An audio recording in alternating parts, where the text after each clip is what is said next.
smoke alarms, and carbon monoxide alarms go high-tech. This is MacVoices. This edition of MacVoices is supported by Smile, the makers of PDF Pen and PDF Pen Pro. PDF editing for your Mac, iPhone, and iPad. Find out more at smilesoftware.com/podcast. Welcome to MacVoices. This is the talk of the Apple community, and I'm Chuck Joyner. Folks, this time we get to catch up with an old friend, someone we met at CES, and we've had her on the show before. I attended a virtual CES presentation, and that just put us back together. It's not necessarily Mac or Apple based, but I think this stuff is so important that I definitely want to talk to you about her, or actually let her talk to you about it. So Sharon Cooksey is back. She is from Kidde. Sharon, it's great to have you back. I really appreciate you taking the time. Oh my goodness. Thank you for letting us be here and talk about this really important topic. Always a pleasure to see you, Chuck. Always. So Kidde is a name that some people may be familiar with. They may not be as the parent company. They may be more familiar with the brands. We can talk about that if necessary, but right now I would just want to turn you loose and say, what's new since we've talked to you last? Well, we are very excited to talk about our new line, it's new-ish line, of intelligent wire-free alarms. So these are interconnected, and if you're not familiar with what an interconnected system is, that basically means that you group your alarms together so that they all communicate. Now, why is this so important? Because in today's home, you have on average 2 to 3 minutes to escape once a fire starts. Not once the smoke alarm goes off, but once a fire initiates. So, back in the day when I was growing up, you had time to run around your house and decide, are you going to take this dress? Or are you taking this picture? You had like 17-ish minutes, but now it's really dwindled down to 2. So the earlier you can get out, the better. And this interconnected functionality helps you and your loved ones to get out as quickly as possible. And that is because the alarms talk. So if you think about an average home, like maybe a 2-story home, typically your kitchen's on the bottom floor and maybe your bedrooms are on the second floor. If a fire breaks out, let's say in the kitchen, because half of all fires actually start right there in the kitchen. If you stop and think about what you're doing in the kitchen, it kind of makes sense, right? Because you're actually intentionally setting something on fire. So, but anyway, let's just say that you happen to be in your bedroom on the second floor and the fire breaks out downstairs in the kitchen. So what would happen is the alarm nearest the kitchen would start to ring or alarm, but let's say you don't hear it. So because you're on the second floor and you don't hear it. So it may take seconds, maybe a minute for that smoke to make its way to the smoke alarm on the second floor. And by that time, I've already said you have 2 to 3 minutes to escape. Some of that time has already dwindled away, waiting for the smoke to make its way to the second floor. So that's a traditional standalone smoke alarm system. Bedroom, kitchen rings first, wait for the smoke to make its way to the second level, smoke alarm, and then it alerts, and then you start your evacuation process. But in an interconnected environment, if all of those alarms are grouped together, which we would want you to, same scenario, kitchen, second floor, bedroom. When the kitchen alarm detects that hazard, it immediately sends a signal to every alarm in the group, which means that at the same time the kitchen rings, the one on the second floor would as well. So you get some of that escape time back, which is a real benefit because today's homes are filled with synthetic materials. And firefighters will tell you all of the time, over and over, that fire will burn you, but smoke can kill you. And with the synthetic smoke, a lot of it can be toxic. So the sooner, beyond just the whole fire hazard situation, but from a smoke inhalation aspect, The sooner you can get out, the better. So that's why we strongly recommend an interconnected system. So you may have just answered this already, but is that the reason that we're down now to a 2 to 3 minute escape time is because of the the smoke from the synthetics? It sure is, yes. So today's furnishings just burn hotter and faster than they did, like, hey, I'm not going to hide this. Like, I'm a child of the late 70s and the 80s, right? So I remember what the real heavy wood furniture feels like. You can't move it. It's very sturdy and solid. And that just burned slower. But today we have a lot of synthetics. And so when they catch fire, it's just fast and hot. So yes, we want you to get out. And that has also, to your very astute point, really cut the escape time down drastically. That's interesting. I know that. Oh boy, I don't want to say that today's furniture is not quality. That's not what I mean. But you're right. Older furniture is, traditional furniture is much heavier. It's all wood. But I never thought about it, how fast or slow it would burn, as opposed to something more modern. So it makes perfect sense. And frankly, it's a little terrifying that this is not something that's commonly known. That's right. And that's why we're so thankful for you helping us get this information out for all platform users, Apple or PC. We definitely want everyone to stay safe. Yes, absolutely. So think about, there's a fallacy. Oh, I'll have time to get out. I'll have time to get out. But in a lot of cases, we don't. There was specifically a case in Canada, a newly constructed home that was built to code. It had all the working alarms in it, but the home just went up so quickly. It was under a minute, the entire home was almost engulfed in flames. So unfortunately, most of the occupants were not able to get out. And it breaks my heart, and I hate this. So that's why we're here today. We just want to make sure that everybody knows that smoke alarms, carbon monoxide alarms need to be kept up to date. They need to be replaced. And please, please consider an interconnected alarm system, especially if you have seniors in your home. Very good point. Good point. And here's something a lot of people may not realize as well, is that senior citizens, and trust me, I'm getting there. I'm getting very close, more close than I want to be. But seniors are at an increased risk for home fire deaths. Unfortunately, it's very unfortunate. They are 2.5 times as likely not to be able to make it out of a burning building as the average adult, and anyone over 85 is nearly 4 times at risk for home fire deaths. So that's again why we strongly recommend interconnected alarm systems for homes with anyone who's 60, 65-ish. So, we have to get just a little geeky here, and we have a lot of questions about, how this would work. The first thing I'm thinking is, all right, interconnected alarm systems sound great, but that sounds like they're probably dependent on my Wi-Fi. And what if the electricity goes out to my house? Or what if the fire starts in an electrical panel and cuts the service? What is my situation there? In other words, how do these things talk to each other? Well, thank you for asking that. And we've thought all this through, right? Because we know if a fire happens in the home and the power's lost, or in the case of a severe storm situation, like we saw in Texas in February, where the power was going out, and unfortunately people were succumbing to carbon monoxide because they were bringing generators indoors to try to power their homes. We know that power loss can, in many cases, be inevitable. So we wanted to design and develop a system that didn't require Wi-Fi, and also taking into consideration, when I just talked about seniors, we know that a lot of seniors just aren't as comfortable. We are called digital immigrants, right? I'm a digital immigrant.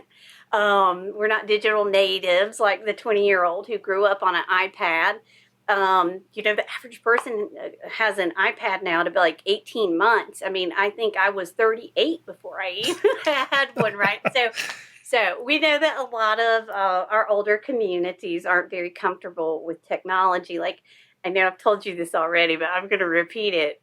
My mother, I forced a smartphone on her. And so every time she tries to install an app, she has to call me and ask me how to do it. So I mean, that level of comfort is just not there. So we wanted to help those people as well. So our new system, the intelligent wire-free line that we have already talked about briefly, is Wi-Fi independent. So they talk to each other through a proprietary radio signal. They kind of mesh together.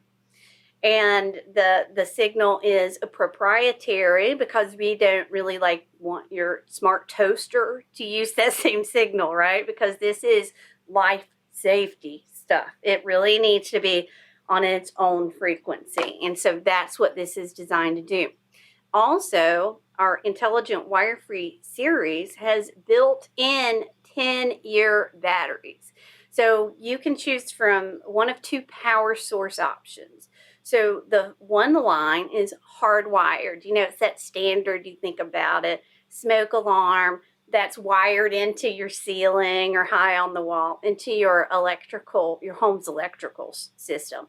But in case of a power outage, we went ahead and added a 10-year battery as the backup. So in case the power goes out, your alarms still talk to each other and they still function because they're functioning on that built-in 10-year battery. Now, the other line for people who might not have that electrical, wiring in their home, or they might have, I don't know, if they added a room, and it wasn't pre-wired or whatever. For people who want the simplicity and convenience of just a battery, we have one that has just a built-in 10-year battery, and that's how it's powered. But again, those talk to each other through that proprietary radio signal. So in the loss of Wi-Fi, it still works. In the loss of power, it still works. So you're covered. You're covered. That's right.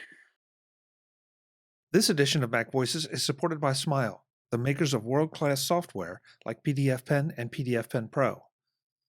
Not only are many of us working from home now, but it looks like we will be, at least part of the time, on an ongoing basis.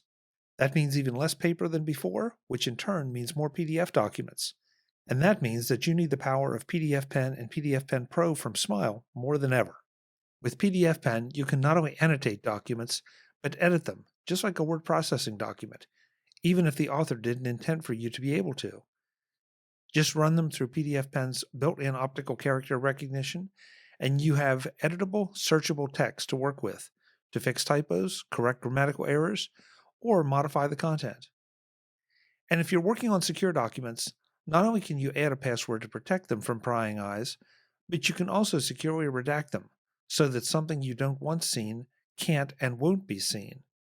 That's a big, big feature because just pasting a graphic over a sentence or two doesn't redact it, it just covers it up.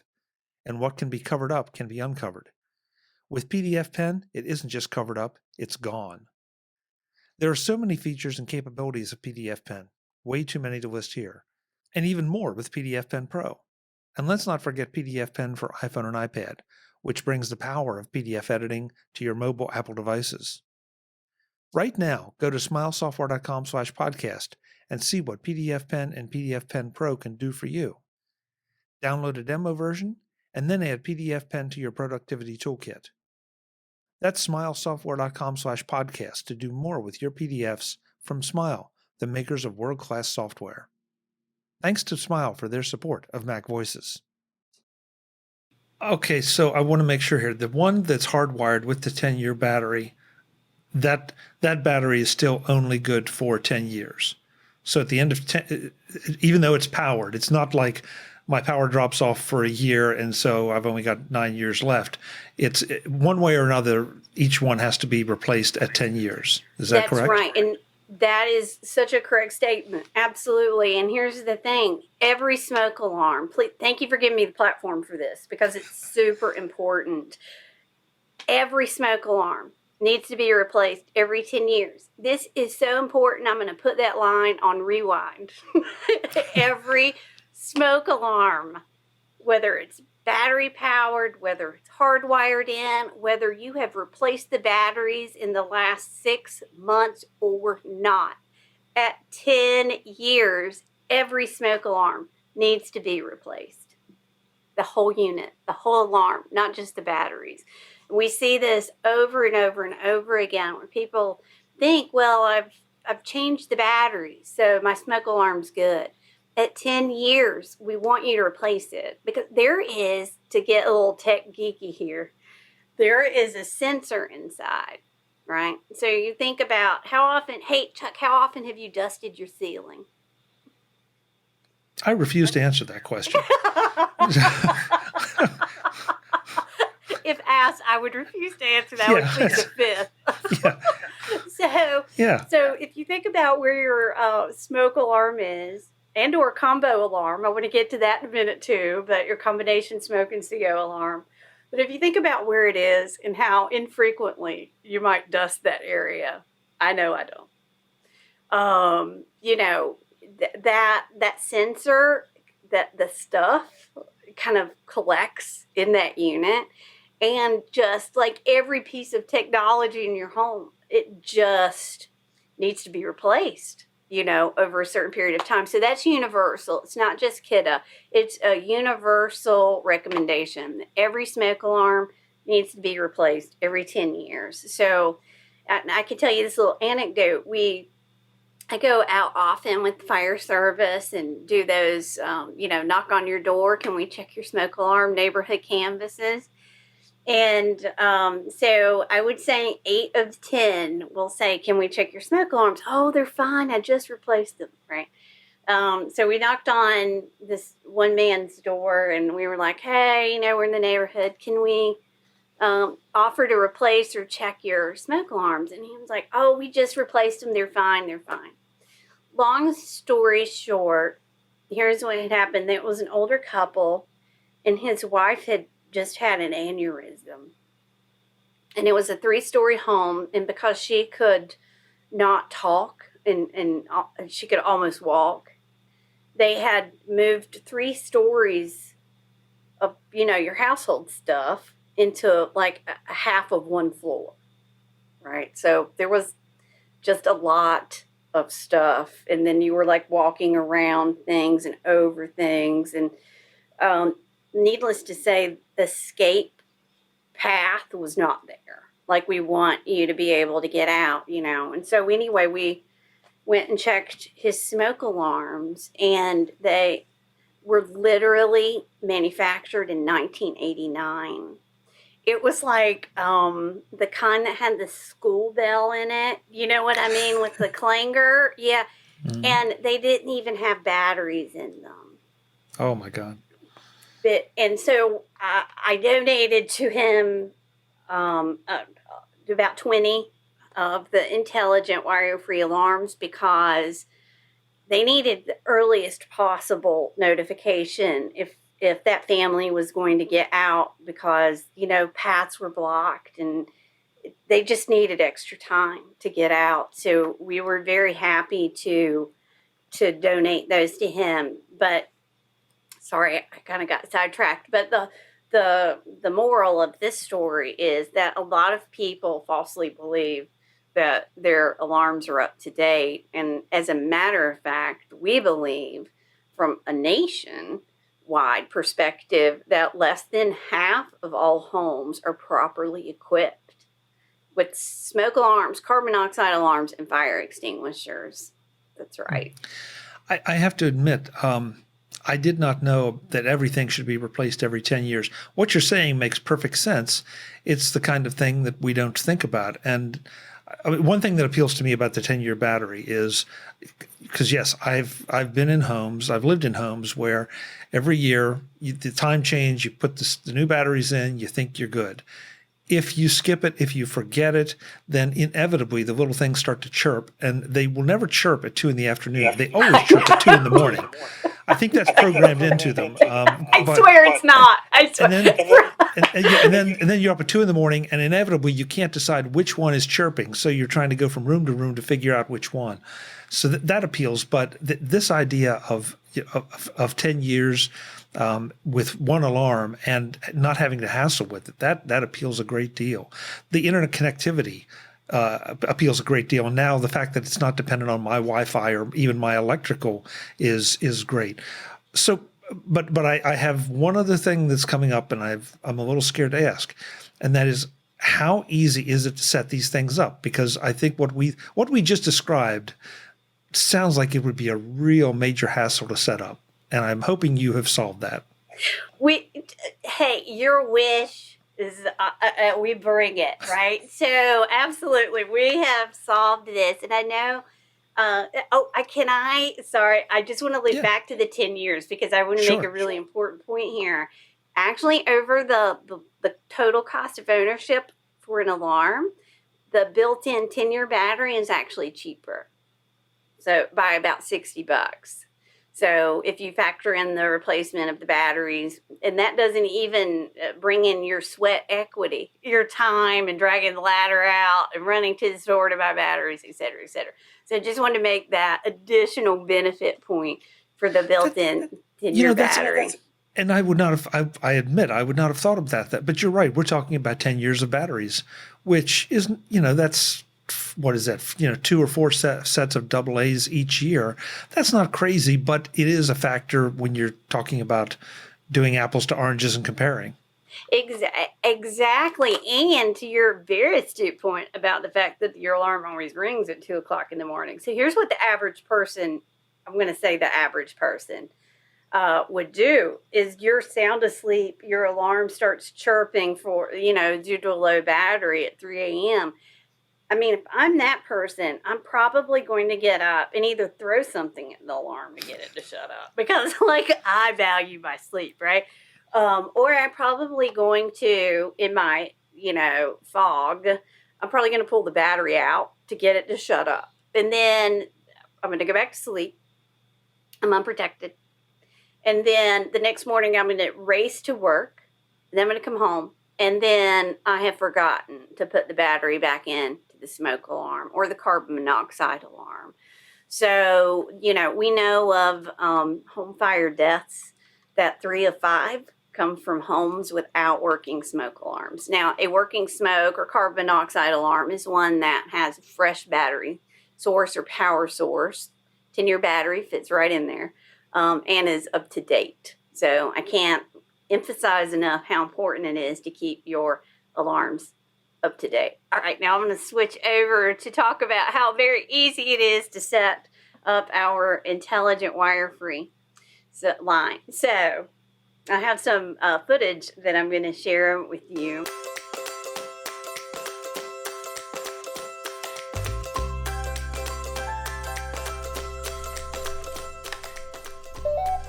Ready to connect. Follow quick start instructions.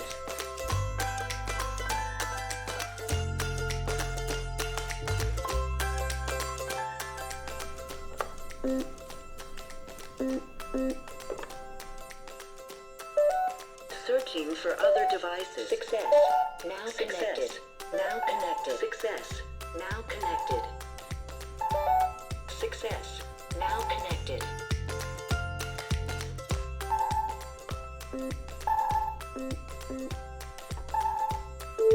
Setup complete. 5 devices connected.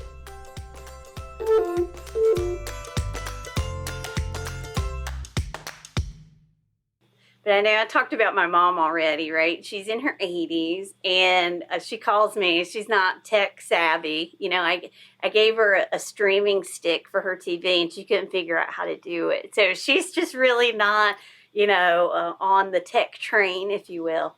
So I took over the intelligent wire-free alarms to her, and I said, here's the instruction guide, quick start guide, and here are the alarms, so set them up. And she in a snap. She had it done in 4 minutes.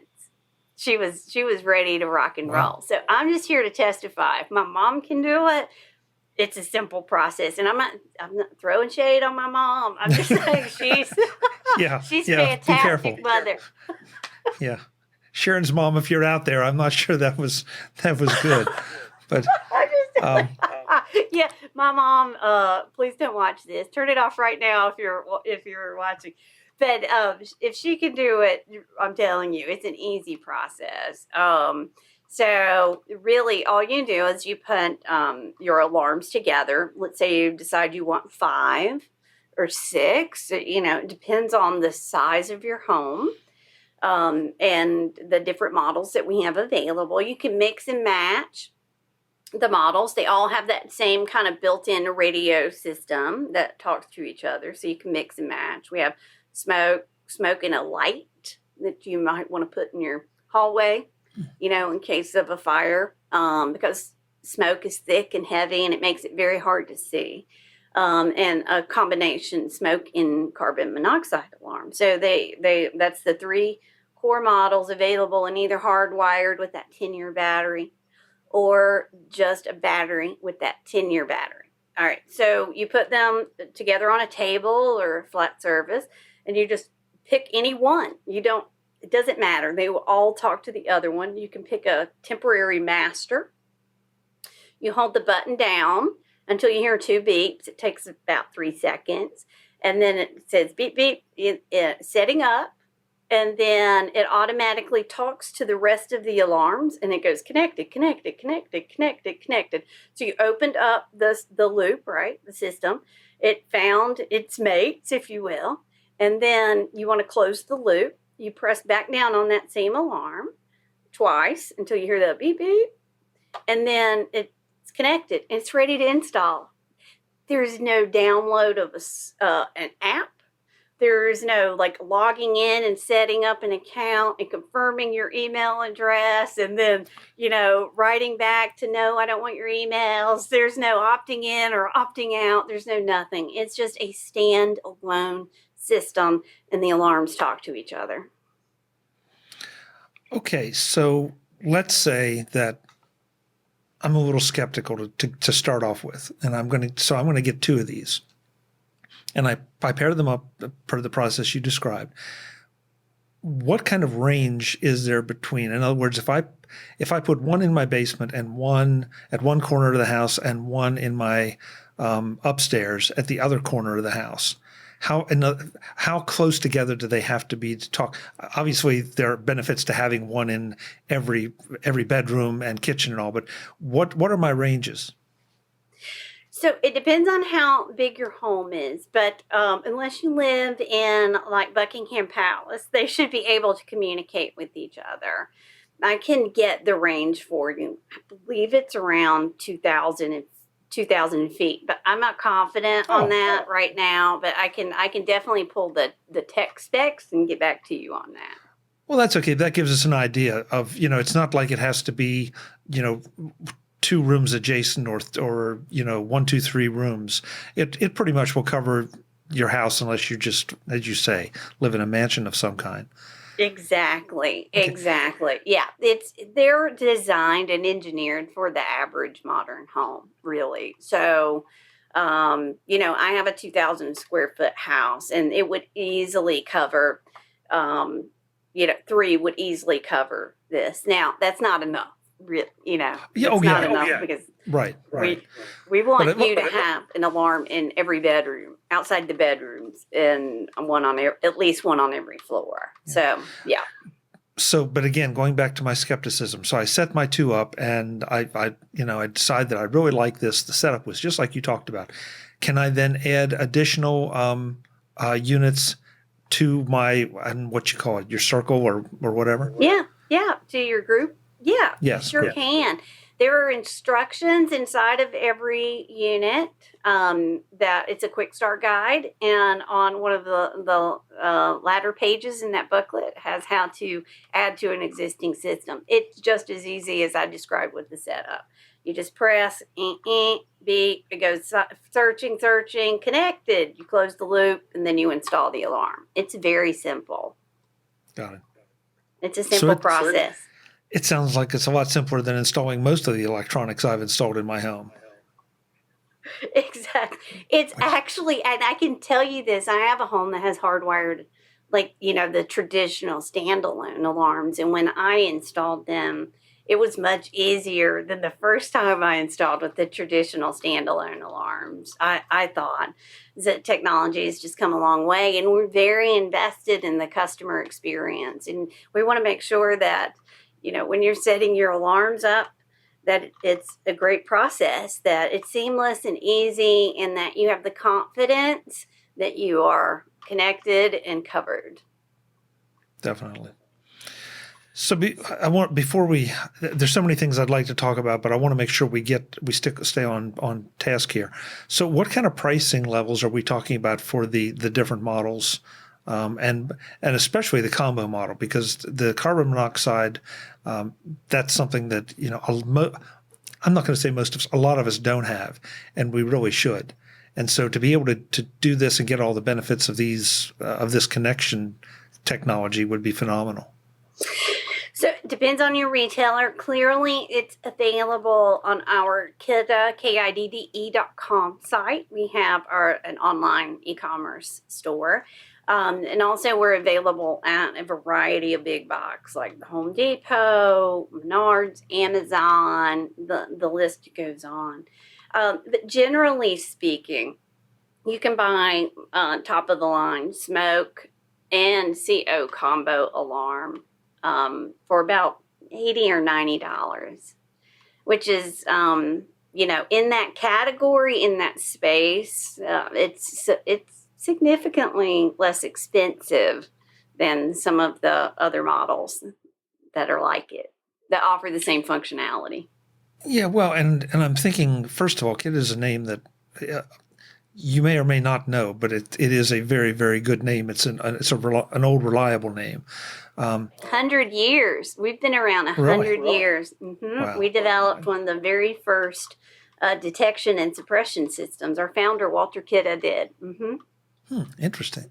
Yeah. So and your points are, again, so well taken, because somebody's going to say, wow, that's a lot of money. That's nothing.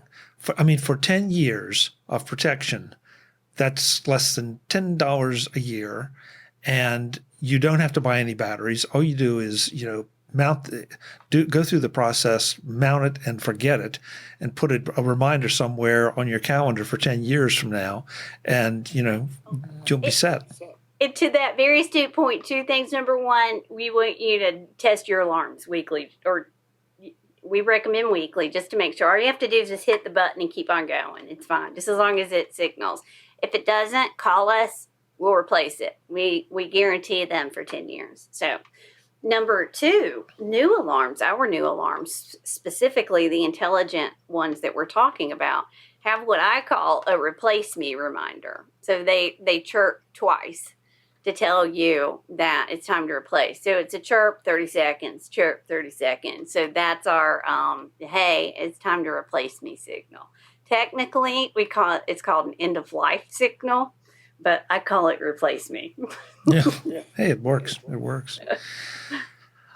It's great. And again, we've talked earlier about the fact that this is not really MacVoices' usual beat, but I feel like there's that geek angle that we want to know about how it works and, everything. But this is so important. And folks, if you don't understand what we're talking about, every year I try to share on social media the Christmas tree fires. And what can happen if you don't water a Christmas tree. But if you just go onto YouTube and search, you're going to find plenty of examples of in-home fires and how quickly it can happen. And the Christmas trees are always terrifying to me, because in 30 seconds, you have a lot less than 30 seconds, you have a totally out of control situation in your living room. And the same thing can be true in your bedroom, in your kitchen, anywhere that you have a potential. If you knock over a candle, we're right back to the same situation. So please pay attention to this. This is such an inexpensive piece of gear that you'll never even know. And I sincerely hope you will never need it. But if you ever need it, it may save your life.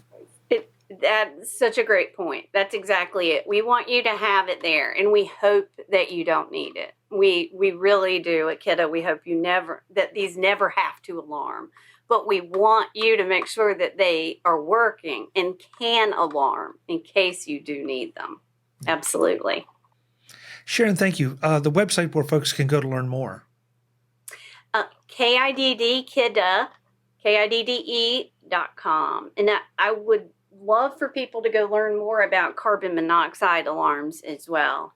It's known as the silent or the invisible killer. You can't see it, taste it, or smell it, yet we think 88% of all households across North America are at risk for some carbon monoxide exposure. So please, and a lot of people really get the symptoms of carbon monoxide confused with like a flu or a cold, or, hey, we're in a pandemic, COVID, right? So we want to make sure that people have proper working detection in their homes so that they do know the difference whether they have CO or not. If you have CO in your home, we want you to get out and get to fresh oxygen and get that fixed before you go back in. Definitely. Sharon, I know pre-show we talked about the fact that you have some new products coming out later this year. I'd love to have you come back and tell us, all about them when the time comes. But for now, thank you so much for this. This is enlightening, and if something like this can be entertaining, you make it entertaining. Oh my gosh, you are just my favorite. Thank you for that. Thank you. You make it entertaining. It's not me, it's you. And I will definitely take you up on that invitation to come back. Always a pleasure to see you. Great. Thanks so much. Thank you. Folks, I'm Chuck Joyner. This is MacVoices. I can't stress this enough. If you need to, go back and rewatch this interview, but pay attention to this, please. I know there are times that in the past I have not paid as much attention. What Sharon said. No, I've never gotten up in the middle of the night, pulled the batteries out, and gone back to sleep. No one would ever do that. So please, don't you be one of those. I want you safe, and see you right back here on the next edition of MacVoices. Until then, and as always, thanks for watching. Visit MacVoices.com for show notes and to connect with Chuck on social media. Get involved in our Facebook group or like our Facebook page, and get more out of your Apple tech with MacVoices Magazine, free on Flipboard and on the web. And if you find value in it all, consider supporting us through either our Patreon campaign at patreon.com/MacVoices, or by making a one-time donation via the PayPal link on our front page and in the show notes of each episode. You will join these fine people who help bring you MacVoices.